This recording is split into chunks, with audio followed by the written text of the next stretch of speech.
From హైటెక్ City to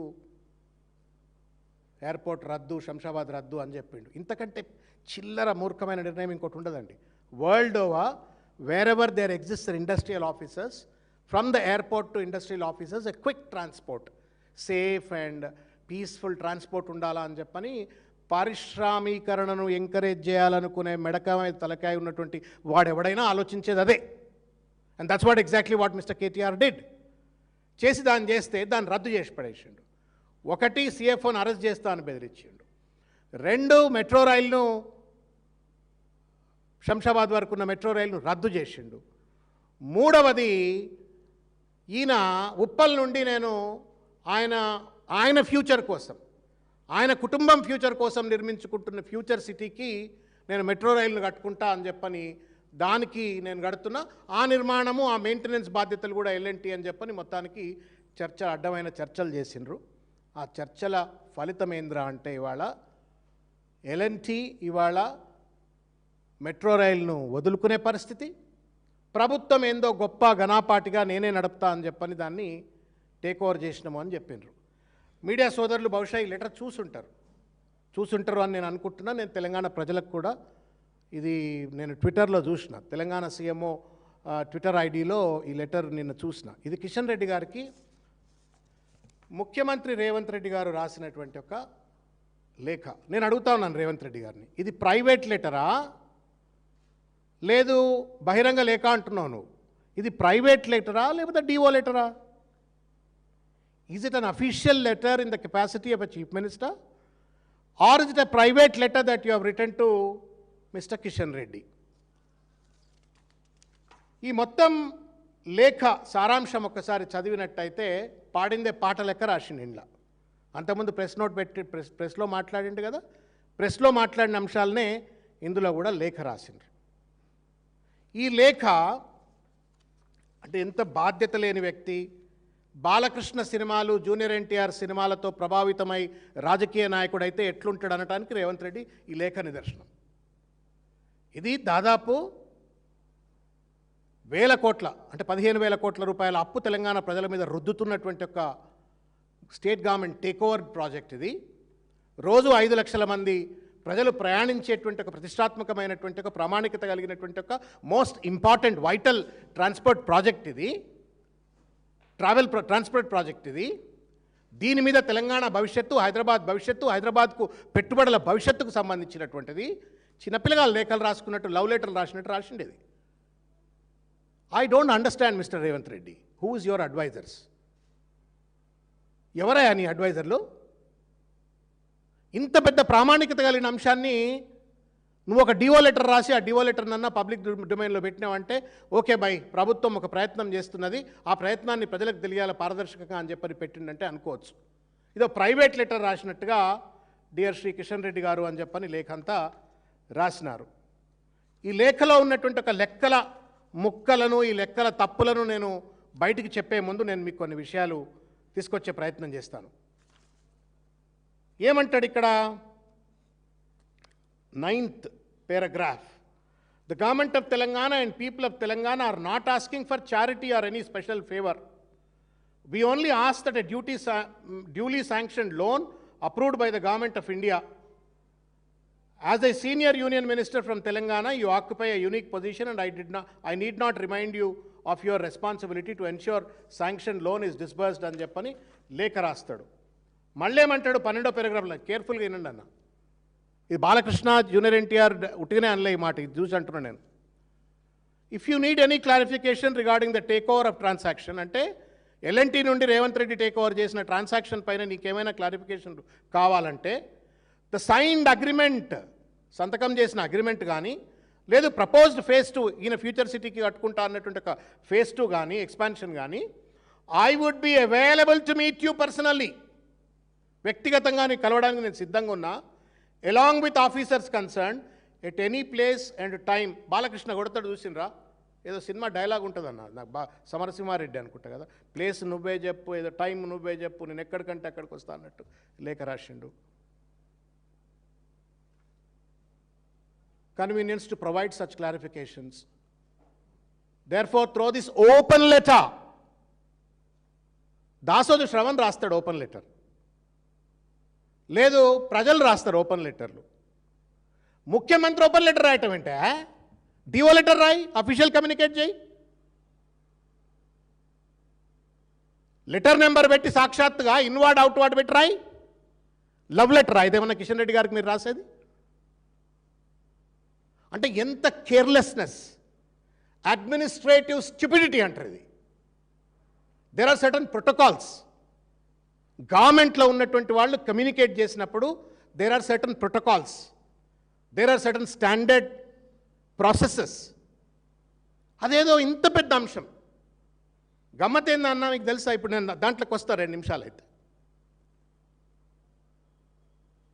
ఇవాళ ఇట్లా రాసి నా పని అయిపోయింది అని చెప్పని చేతులు దులుపుకుంటూ ఈయన అంటాడు ఇంకోటి 14వ పేరాల, I request you kindly arrange a meeting with Ashwini Vaishnav ji, honourable union minister for railways at the earliest. I shall attend the meeting along with.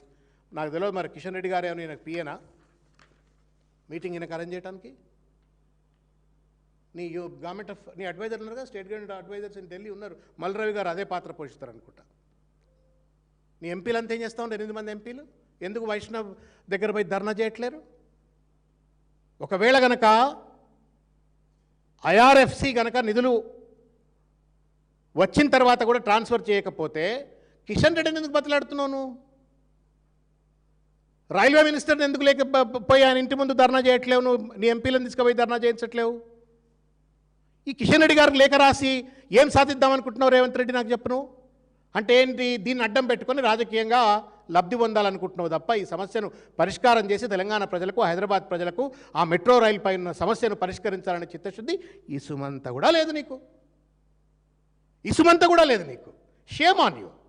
You are a chief minister. చిన్నపిల్లగాలు ఆట ఆడినట్టు ఆడితే ఎట్లా సార్ మీరు? చీఫ్ మినిస్టర్, చీఫ్ సెక్రటరీలు, అడ్వైజర్లు, ఒక వ్యవస్థ ఉంటుంది నీ చుట్టూ. వాళ్ళనే చెప్పట్లేరా నీకు? లేకపోతే ఎవడు చెప్పిన ఇంటలేవా నువ్వు? ఇది రాజకీయంగా పరిష్కారం అవుతుందా, బ్యూరోక్రాటిక్గా కూర్చొని పరిష్కారం అవుతుంది? నేను ఇంకోమంటే అడుగుతున్నా, నువ్వు కిషన్ రెడ్డిని ఏమైనా మెట్రో రైలు వాళ్ళతో నువ్వు జరిపినట్టుగా చర్చల్లో కిషన్ రెడ్డి నీతో భాగస్వాములు అయిందా? అయితే చెప్పు, మినిట్స్ ఆఫ్ ద మీటింగ్ బయటపెట్టు. 2, ఐఆర్ఎఫ్సితో నువ్వు చేసుకున్న అగ్రిమెంట్లో Kishan Reddy in the capacity of the union minister భాగస్వాములు అయిందా? అయితే బయటపెట్టు. లేదు ఆ జపాన్ సంస్థతో నువ్వు చేసుకున్నట్టు అగ్రిమెంట్లో ఏమైనా కిషన్ రెడ్డి గారు కూడా వారికి అనుసరణలో జరిగిందా? వారు కూడా ఈ డెసిషన్లో భాగమైనరా? బయటపెట్టు. Why is that you are writing this letter only to Kishan Reddy? నీకు దమ్ము లేదా నరేంద్ర మోడీ గారు రాయటానికి? దమ్ము లేదా నరేంద్ర మోడీ గారు రాయటానికి? పెద్ద పెద్ద మాటలు మాట్లాడతావు కదనే. నోటికొస్తే తొండలు, లాగులు, మెడల పేగులు, గుడ్లు, గోలికాయలు ఏమేమో మాట్లాడతావు కదా. ఒక లేఖ నరేంద్ర మోడీకి రాయట్లేదా నీకు? Why are you writing only to Kishan Reddy? అంటే ఏంది? రాజకీయ లబ్ధి. You scratch my back, I scratch your back. నీకు సమస్య పరిష్కారం లేదు. తెలంగాణ సమాజం దయచేసి అర్థం చేసుకోవాలి ఏంటంటే, రేవంత్ రెడ్డి గారి యొక్క చిల్లరతనం, దుందుడుకుతనం, అవగాహన రాహిత్యం, పరిపాలనపై కనీస చిన్నపిల్లలకు ఉండే అవగాహన కూడా లేకపోవడంతో జరుగుతున్న ఒక పరిణామం ఈ metro take over, metro loaning process, and then finally to cover up Kishan Reddy drama, letter drama. ఇంతకంటే చీప్ టాక్టిక్, డర్టియస్ట్ టాక్టిక్ ఎక్కడా ఉండదు. ఇట్లా union coal minister Kishan Reddy, union railway minister వైష్ణవ్జీని ఎవరో ఉన్నారు. నువ్వు ఆయనకు లేఖ రాయవట. వీళ్ళందరికీ బాస్ ఒక ఆయన ఉన్నాడు, నరేంద్ర మోడీ. ఆయనకు లేఖ రాయడట. బాక్సింగ్ దాన్ని ఏమంటాము, WWF మ్యాచ్ లెక్క ఈ లెటర్లు రాస్తారట. And he's trying to mislead, manipulate the people of Telangana. సమాధానం చెప్పాలి రేవంత్ రెడ్డి గారు. ఇంకా పోతే చెప్తాను మీకు. ఇంకా 2-3 విషయాలు, కీలకమైన విషయాలు నేను మీకు చెప్తా. ఈ దొర సీతయ్య ఎవని మాట వినడు. అట్లనే ఉంది ముచ్చట. ఇప్పటికే నేను అడుగుతా ఉన్నాను రేవంత్ రెడ్డి గారిని, ఇప్పటికే ఎల్ఎన్టీతో జరిగినటువంటి ఒక ఒప్పందంలో 13,000 కోట్ల పైచీలకు ఏదైతే బ్యాంక్ లోన్ ఉందో ఆ బ్యాంక్ లోన్ను నేనే తీయించుకుంటా అని చెప్పని, నేనే తీసేసుకుంటా అని చెప్పని, ప్రభుత్వమే తీసుకుంటా అని చెప్పని వాడికి అగ్రిమెంట్ ఇచ్చేసినాడు. అది భర్తీ చేయడం కోసము, ఆ బ్యాంకుకి లోన్ కట్టడం కోసం మళ్ళీ లోన్ తీసుకుంటున్నా అని చెప్పని వాళ్ళ ఐఆర్ఎఫ్సి ద్వారా జపాన్ దగ్గర నుండి తెచ్చుకుంటున్నా అని చెప్పిండు. ఏమి రాలే, ₹1 బ్యాంక్ అకౌంట్లో రాలే. రేవంత్ రెడ్డి ఖర్చు పెట్టింది ఎంత, దీని మీద చూడరుగా మీరు. అంటే ఎంత ఆగమాగము అగుడుపడ్డట్టు ఉన్నడే అంటే, ఈక్విటీ కొనుగోలు కోసం ఎల్ఎన్టీకి కట్టిన పైసలు ₹1,461 కోట్ల కట్టేసిండు. రెండవది, ఐఆర్ఎఫ్సికి కట్టిన మార్జిన్ మనీ 1,400 కోట్లు. ఐఆర్ఎఫ్సికి brokerage processing fees I think he has paid around 84 crores. అంటే మొత్తం మీద 2,945 కోట్ల రూపాయలు నీ సొమ్ము నా సొమ్ము, అది ప్రజల సొమ్ము కట్టేసిండు రేవంత్ రెడ్డి. Yes paid. ₹1 కూడా ఇప్పటి వరకు ఐఆర్ఎఫ్సి నుంచి రాలేదని చెప్పని మళ్ళా రుడాలి ఏడుపులు ఏడుస్తూ ఉన్నాడు రేవంత్ రెడ్డి. వాళ్ళ డబ్బులు రాలే, డబ్బులు ఇస్తలేరు. జూన్ 15వ తారీఖు అని చెప్పని ఎవడు పెట్టమన్నాడు డేట్? నేను ఎవరు పెట్టమని చెప్పిండ్రు? June 15 is the last date for the processing of the loan and then getting it deposited in the state government exchequer అని చెప్పని ఎవడు పెట్టమన్నాడు? నువ్వే పెట్టినావు. ఈ నిర్ణయం తీసుకుంది ఎల్ఎన్టీ నుండి టేక్ ఓవర్ చేసింది క్యాబినెట్కు సంబంధం లేదు. గుండెమే చేయబెట్టుకొని చెప్పాలి రేవంత్ రెడ్డి గారు. దమ్మున్నోడైతే, నీతి నిజాయితీ ఉన్నోడైతే, అడ్మినిస్ట్రేటివ్ విజ్డమ్ ఉన్నట్టయితే, whether the discussion of the take over of the L and T has been discussed in the cabinet and cabinet approve అయిందా? దయచేసి సమాధానం చెప్పాలా. ఒకటి చెప్పలే, క్యాబినెట్కు చెప్పలేదు. సీతయ్య ఎవడి మాట అయినాడు, రేవంత్ రెడ్డి ఎవడి మాట అయినాడు. ఆయన ఒక్కడే సొంత నిర్ణయం తీసుకున్నాడు. క్యాబినెట్లో ఉన్న వాళ్ళంతా దద్దమ్మలు, డూడు బసవనలు, ఒక్కడూ మాట్లాడలేదు. ఆయన నిర్ణయం తీసుకున్నాడు. చలో తీసుకుంటే తీసుకున్నావు. మరి దాన్నన్న సక్రంగా ఎలబెట్టినావు అంటే ఎలబెట్టలే. నీ అంతలు నువ్వే 1,461 కోట్ల ఈక్విటీ అమౌంట్ కడతావు, 1,400 కోట్ల రూపాయల మార్జిన్ మనీ ఐఆర్ఎఫ్సి కడతావు, బ్రోకరేజ్ ఫీజు 84 కోట్లు కడతావు. మొత్తం 2,945 కోట్లు కట్టినావు. ₹1 వాపస్ రాకపోయేటప్పటికి వాళ్ళ చేతులు కాలినాక ఆకులు పట్టుకున్నట్టుగా మళ్ళీ కిషన్ రెడ్డి అని చెప్పని అదని ఇదని చెప్పని డ్రామాలు ఆడుతున్నావు. What is this nonsense? End of the day ఏం చేయబోతాడు అని అంటే, వాడు ఎవడు లోన్ ఇవ్వకపోతే, నేను కిషన్ రెడ్డిని అడిగినా కిషన్ రెడ్డి లోన్ ఇప్పలేదు కదా, నేనేం చేయాలా? కాబట్టి నేను రాష్ట్ర ప్రభుత్వమే కింద మీద పడుతుంది అని చెప్పని మళ్ళా అది మన మీద రుద్దే ప్రయత్నం చేస్తాడు. అంటే ఇంత పరిపాలనా రాహిత్యము, అవగాహన రాహిత్యము, ఆ బేసిక్ సెన్సిటివిటీ లేకుండా ఏం పరిపాలన, ఏం ముఖ్యమంత్రి ఈయనట. నేను 34 వరకు నేనే ముఖ్యమంత్రి అని పొంకనాలు కొడతా ఉన్నాడు. ఈ పొంకనాలు కొట్టడానికి పరిపాలన రానోళ్ళు ఇక ముఖ్యమంత్రులై తెలంగాణను సర్వనాశనం చేయాలా, మనమంతా చెక్కబదన చేసుకుంటూ కూర్చోవాలి మనం. ఇది రేవంత్ రెడ్డి గారి యొక్క ఆలోచన విధానం. నేను అడుగుతా ఉన్నాను ఇవాళ రేవంత్ రెడ్డిని, మీకు తెలుసా అన్న, మీడియా వాళ్ళకి ఎవరికన్నా జపాన్ ఆర్గనైజేషన్, మీరంతా బాగా చదువుకున్న వాళ్ళు, మేధావులు మీరు కూడా, ఒక జపాన్ సంస్థ డబ్బులు ఇస్తుంది అన్నారు, అంతే కదన్నా? పబ్లిక్ డొమైన్లో ఎక్కడన్నా ఇప్పుడు సెకండ్ ఫేజ్ ఏదైతే రేవంత్ రెడ్డి ఫ్యూచర్కు కోసం నిర్మించుకుంటున్న ఫ్యూచర్ సిటీ వరకు ఎక్స్పాండ్ చేస్తారనుకున్నట్టు ఒక ఫ్యూచర్ సిటీ కోసము ఆ రైల్వే లైన్ కోసం జైకా అనే ఒక సంస్థతో మాట్లాడినరని చెప్పని మనం వార్తలు చూస్తున్నాం. We also have not seen any document, but at least there is a reference of a company or an organization called JICA. But ఇవాళ ఈ 1,300 కోట్ల పైచీలకు 4%కే తెచ్చినా అని చెప్పని జబ్బలు దరుచుకుంటున్న రేవంత్ రెడ్డి గారు. ఎవరి సంస్థ? జపాన్ సంస్థ ఎవరు? ఏ కన్సార్టియం అంటుంది. Who is that consortium? ఏమన్నా Revanth Reddy private lending process ఇదేమన్నా? ప్రైవేట్ ప్రాపర్టీ కోసం రేవంత్ రెడ్డి తన ఎస్టేట్ నిర్మాణం కోసమో, జూబ్లీహిల్స్ ప్యాలెస్ కట్టుకోవడం కోసం లోన్ తీసుకుంటుండా? లేదు, ప్రజలపైన భారం వేసేట్టుగా 13,000 కోట్ల లోన్ తీసుకుంటున్నప్పుడు ఏ సంస్థ కూడా చెప్తలేడండి. బాధ ఇది. అండ్ క్యాబినెట్లో ఉన్నాడు, ఎవడు అడుగుతలేడు.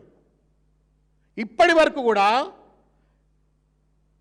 ఈ ఐఆర్ఎఫ్సికి ఏదైతే అంటే జపాన్ సంస్థ ఐఆర్ఎఫ్సికి ఇస్తుంది, ఐఆర్ఎఫ్సి హెచ్ఎంఆర్ఎల్కి ఇస్తుంది, హెచ్ఎంఆర్ఎల్ ఎల్ఎన్టీ ఏదైతే బ్యాంకు నుండి లోన్ తీసుకుందో ఆ బ్యాంక్ వాడికి రీపే చేస్తుంది.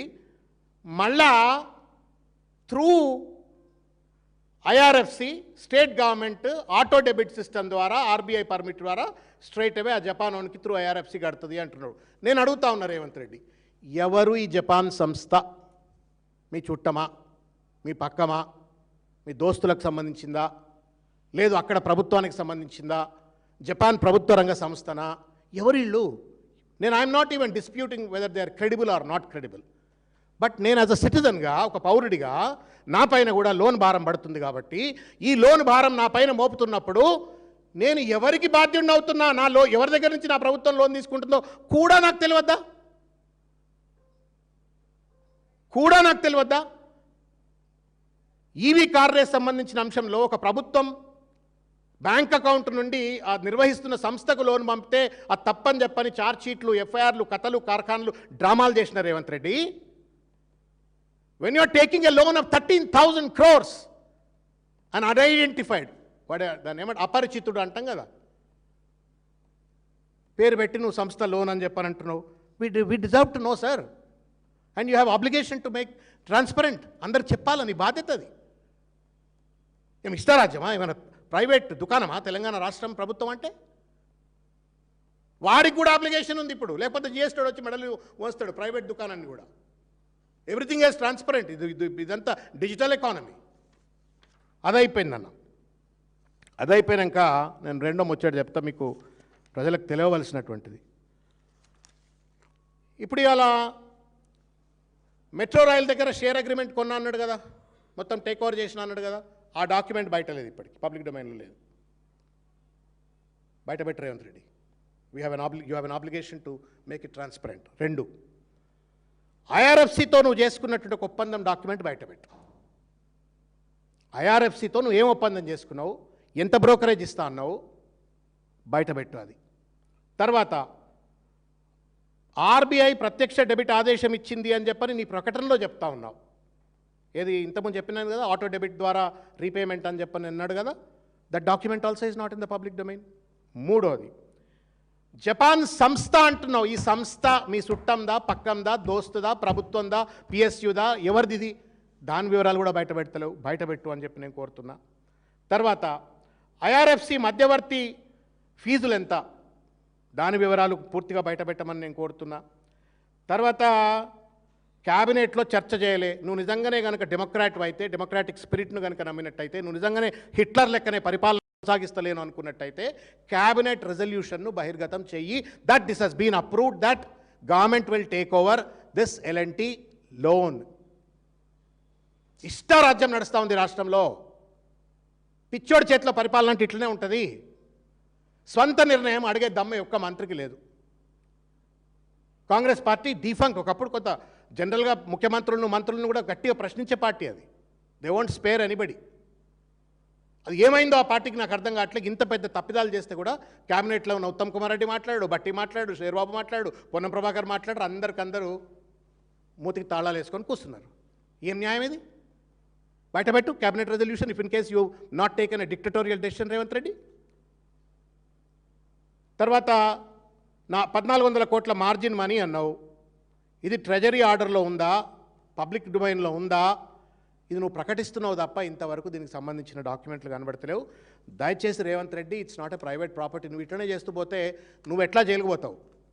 కానీ నీ చుట్టూ ఉన్నటువంటి దీంట్లో సిగ్నేటరీ చాలామంది పెద్ద పెద్దల పేర్లు ఉన్నాయి. ఇంట్లో చీఫ్ సెక్రటరీ నుంచి మొదలుకుంటే చాలామంది పేర్లు ఉన్నాయి. అందరు జైలుకు పోతారు, ఎవరిని వదిలిపెట్టరు. You will all be held accountable. చేతికి బేడీలు వేస్తారు సార్, ముఖ్యమంత్రికి వేస్తారు. ముఖ్యమంత్రితో పాటు ఇవాళ ఈ మొత్తం ఫియాస్కోలో పనిచేస్తున్నట్టుగా అధికారులందరికీ కూడా తప్పనిసరిగా చేతికి బేడీలు పడతాయి. నాన్సెన్స్ ఇది, గార్బేజ్ ఇది. తర్వాత నేను ఇంతకుముందు చెప్పినట్టుగా కిషన్ రెడ్డి, కేటీఆర్ గారు ఆదేశాల మేరకు పనిచేస్తున్నారని సొల్లు మాటలు మాట్లాడతారు రేవంత్ రెడ్డి గారు. చేసే అన్ని అడ్డమైన పనులు బట్టగాల్చి పక్క వాళ్ళ మీదేసి చిల్లడ రాజకీయ డ్రామాలు ఆడుతున్నాడు. ఐఆర్ఎఫ్సి అనేటువంటిదన్న, అంటే you also should know, it is not a autonomous institute కాదు అది. It works under government of India, railway department కింద పనిచేసే ఒక సంస్థ అది. ఒకవేళ రైల్వే డిపార్ట్మెంట్ కింద ఉన్నట్టు ఒక సంస్థ ఒకవేళ బ్రోకరేజ్ చేయడానికో, మీడియేట్ చేయడానికో, లోన్ ఇప్పించడానికో నిర్ణయం తీసుకున్నట్టయితే కేంద్ర ప్రభుత్వం అనుమతి లేకుండానే జరుగుతుందా? కేంద్ర ప్రభుత్వం అనుమతి వచ్చిన తర్వాత కూడా 15 లాస్ట్ డేట్ వరకు కూడా డబ్బులు ఎందుకు రావట్లేవు అంటే జపానోడు ఎగ్గొట్టిండా? వీన్ బ్యాంకులో ఆల్రెడీ పడ్డదంటున్నాడు, ఐఆర్ఎఫ్సి అకౌంట్లో పడ్డదంటున్నాడు. వాడు మాట్లాడతలేడు, జపానోడు ఎవడో తెలియదు. వాడు మొత్తమే మాస్క్లు వేసుకొని ఉన్నాడు, వాడు ఎవడో తెలియదు. రేవంత్ రెడ్డి ఒక్కడే మాట్లాడుతున్నాడు, కిషన్ రెడ్డికి లేఖలు రాస్తా ఉన్నాడు, సమాధానం చెప్పట్లేరు. నేను ఇంతకుముందు చెప్పినట్టుగా మే 25 నాడు ఐఆర్ఎఫ్సితో ఒప్పందం చేసుకున్నట్టుగా చెప్తా ఉన్నాడు. 1484 కోట్ల రూపాయలు కట్టినట్లుగా చెప్తా ఉన్నారు. జూన్ 15 వరకే లోన్ వచ్చేస్తుందని చెప్పని నీకు నువ్వే డెడ్ లైన్ పెట్టుకున్నావు. నువ్వు ఈ మొత్తం డాక్యుమెంట్స్ పబ్లిక్ డొమైన్లో ఉండాలా రేవంత్ రెడ్డి గారు? ఇది ప్రైవేట్ ఎఫైర్ కాదు, ప్రైవేట్ ట్రాన్సాక్షన్ కాదు, ప్రజలకు సంబంధించింది, ప్రభుత్వ ఆస్తికి సంబంధించింది, వేల కోట్ల రూపాయలకు సంబంధించింది. దయచేసి పిల్లల ఆట లెక్క పరిపాలన పరాష్కాలు ఆడినట్టుగా పరిపాలన కొనసాగించకండి. This is unfair on your part, unbecoming of even the Congress party governance. ఇంత చిల్లరగా ఎక్కడ ఏ రాష్ట్రంలో ఏ ముఖ్యమంత్రి కూడా చేసినట్టుగా దాఖలాలు లేవు. నేను ఇంకొక 2-3 విషయాలు మీడియా ద్వారా నేను అడగదలుచుకున్నా రేవంత్ రెడ్డి గారిని. ఇవాళ కేటీఆర్ గారు చాలాసార్లు చెప్పినారు, మేము ఎల్ఎన్టీకి భూమిని కట్టబెట్టలేదు 280 ఎకరాలు, we only have given it on lease. ఇప్పుడు వాపస్ తీసుకున్నాం రేవంత్ రెడ్డి. ఆ 280 ఎకరాలు మళ్ళా మెట్రో రైల్ పరిధిలోనే ఉంచుతావా, లేదు ఆ 280 ఎకరాలు అమ్ముతావా, లేదు నీ బినామీలా కట్టబెట్టి రియల్ ఎస్టేట్ దందాలు చేస్తావా? దయచేసి సమాధానం చెప్పు. కేసీఆర్ గారు 280 ఎకరాల భూమి కేటాయించినప్పుడు దానికి కారణం ఏంటి అంటే ఆర్థికమైనటువంటి ఒక సమతుల్యతకు, ప్రగతికి, మెట్రో రైలుకు తోడ్పడాలా, దాని చుట్టూ కూడా అభివృద్ధి జరగాల అని చెప్పని ఆ భూమిని కేటాయిస్తే నువ్వు దాన్ని టేక్ ఓవర్ చేసినావు. నీకేంది, గజం భూమి కనబడితే భూములు అమ్ముతున్నాడు. ఇప్పుడు బంజారా హిల్స్లో కూడా పక్కన ఈ ఏసీబీ ఆఫీస్ ఎదురుగా మీరు హెచ్ఎండిఏ వెబ్సైట్ పోండి, నేను దాని మీద మళ్ళీ ఒకసారి మాట్లాడతాను. మీరు టైం ఇస్తే, మీడియా వాళ్ళు అనుమతి ఇస్తే మళ్ళీ ఒకసారి మాట్లాడతా.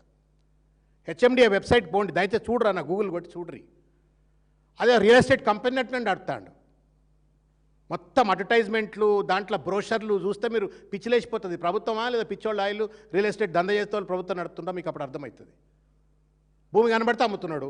మరి 280 ఎకరాలు కూడా అమ్ముతావా? ఏంది నీ కథ చెప్పు అంటున్నాం. 57 మెట్రో రైల్ స్టేషన్స్ ప్రభుత్వమే నిర్వహించబోతుందా? నీకు జిహెచ్ఎంసీ నిర్వహించరాట్లేదు, రోడ్ల మీద గుంతలు పూడ్చరాట్లేదు, చెత్త ఊడవరాట్లేదు, ట్రాఫిక్ సమస్యను మెయింటైన్ చేయలేకపోతున్నావు. నువ్వు మొత్తం అల్ట్రా మోడర్న్ 57 రైల్వే స్టేషన్స్ను, మెట్రో రైల్ స్టేషన్స్ను మెయింటైన్ చేస్తావా? నీ బినామీలకు ఏమైనా అవుట్సోర్స్ చేస్తావా? చెప్పు. What is the strategy on maintenance of metro rail? Hyderabad ప్రజలకు తెలవాలా.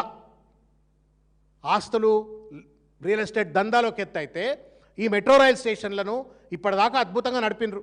ఆయన పేరుండే ఎన్వీఎస్ రెడ్డి అని, వాళ్ళు వీళ్ళు ఎవరెవరు ఉండే పెద్ద మనుషులంతా మంచిగా నడిపినరు. వాళ్ళు నిలగొట్టినావు, ఎల్ఎన్టీ నిలగొట్టినావు, నేను టేక్ ఓవర్ చేసినా అన్నావు. నీకు హాస్పిటల్ నడపరాదు, ప్రభుత్వ కార్యాలయాలు నడపరాదు, జిహెచ్ఎంసీ నడపరాదు, ఇది బాగా నడుపుతా అంటున్నావు. అది అల్ట్రామోట్ కార్పొరేట్ స్థాయిలో నడిపింది. మరి దీన్ని ఎట్లా నడుపుతావు? ఇప్పుడు ఈ 57 స్టేషన్లను అవుట్సోర్స్ చేస్తావా, ప్రైవేట్ వాళ్ళకి ఇస్తావా, నువ్వే నడుపుతావా, ఎట్లా నడుపుతావు? నీ విధి ఏంది, విధానం ఏంది, నీ పాలసీ ఏంది బయటపెట్టు. నాకైతే డౌట్ నువ్వు నీ బినామీలకు ఇస్తావని చెప్పని. 2 కోట్ల స్క్వేర్ ఫీట్ల మాల్స్ ఇవి, గనేరియా మాల్ అని చెప్పని అమీర్పేటలో అక్కడిక్కడ చాలా పెద్ద పెద్ద మాల్స్ అవి. ఈ మాల్స్ కూడా నువ్వే నిర్వహిస్తావా అంటే రేవంత్ రెడ్డి ప్రభుత్వం ఎక్కడ దిగజారిందిరా అంటే ప్రభుత్వ ఆసుపత్రులు నిర్వహించదు, ప్రభుత్వ బళ్ళు ఉన్న 27,000 బళ్లను 22,000 మూసిపాడు తప్పి 4,000కే కుదిస్తుందట, మాల్లు నిర్వహించుకుంటా అంటున్నాడు. ఇక నేను ఏం చెప్పాలి నేను సావాలన్నా బతకాలన్నా నాకు అర్థం కావట్లా. And we're in that state and he is our chief minister.